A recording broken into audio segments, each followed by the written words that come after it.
U.S. citizens were joined by members of the diplomatic corps and a section of Ugandans to mark the American Independence Day. What so proudly we hailed at the twilight. The U.S. Ambassador to Uganda, DeLisi, says his government wants to see Uganda take the lead as a model for democracy and human rights in the East African region. We too want to see a return on our investment. And for us, that return will be a healthy, prosperous, peaceful, and democratic Uganda that continues to play a vital role as a regional leader committed to security, stability, and good governance throughout this continent.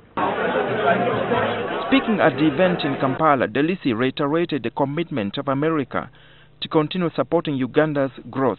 That's why we invest over $750 million a year in Uganda's future, in sectors from health to agriculture to security to governance. That is why we fund 80% of the overall HIV response. State Minister for Foreign Affairs, Oryem Okello, said Uganda will stand by the values inculcated by the founding fathers of the United States. These values will be put to test at this time as we go to elections in 2016 more than at any time.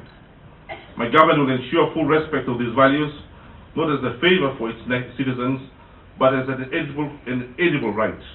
He also thanked the U.S. for helping Uganda to tackle the Al-Shabaab militants in Somalia and the Lord's Resistance Army rebels in the Central African Republic. The U.S. Independence Day is marked to remember a declaration of independence from Britain on 4th July 1776 by 13 American colonies. Apart from the American mainland, it is also celebrated in U.S. embassies worldwide. You will agree with me that the cherished values at the center of the Declaration of Independence has today blossomed and inspired many countries and international organizations and have since been greatly perceived as the foundation of human rights and freedom.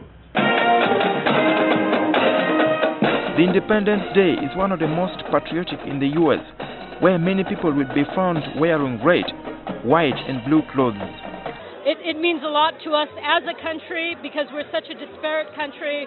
We have people from all over the world, and this is the one celebration that brings us all together. According to records from U.S. websites, Americans spend as much as $1 billion on beers every 4th July. Two of the U.S. founding fathers, namely John Adams and Thomas Jefferson, died on the 4th July 1826.